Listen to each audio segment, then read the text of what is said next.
forward earnings growth is running at a healthy pace and historically has been less volatile than DM.Consensus long-term growth estimates are higher versus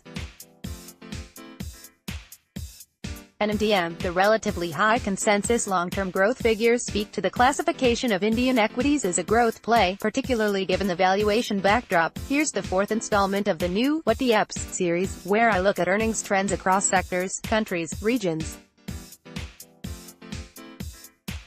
taking my usual top-down approach. This week we look at how India.The stacks up on its earnings growth outlook relative to emerging markets as a whole and developed market equities.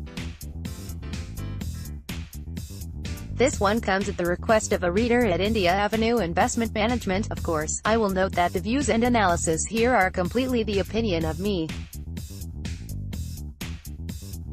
On that note, if you'd like me to cover a particular topic or issue here in the future, be sure to get in touch.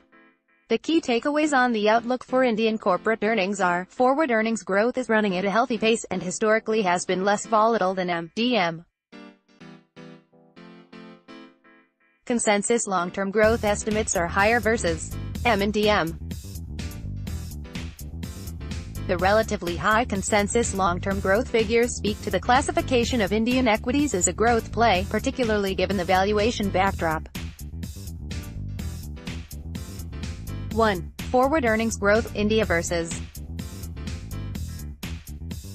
M.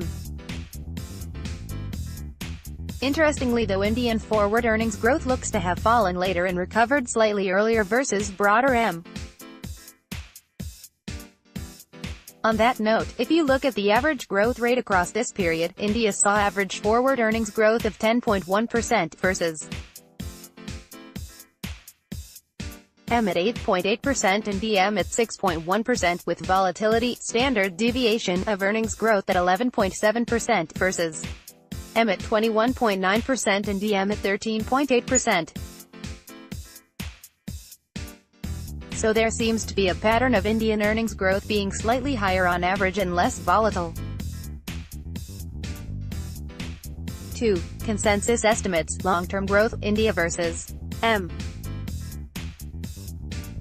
I talked about how this can sometimes be more of a sentiment indicator, and that extreme measures may signal market froth and an imminent top in the article on U.S. earnings growth, but the current growth estimate remains below the peaks seen in 2000 and pre-GFC.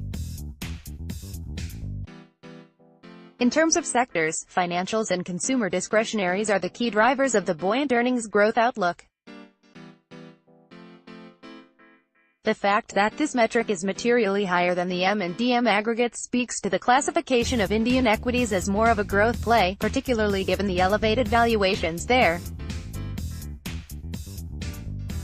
Disclosure: we have no positions in any stocks mentioned, and no plans to initiate any positions within the next 72 hours.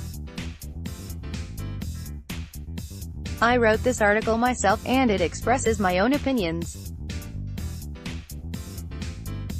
I am not receiving compensation for it. I have no business relationship with any company whose stock is mentioned in this article.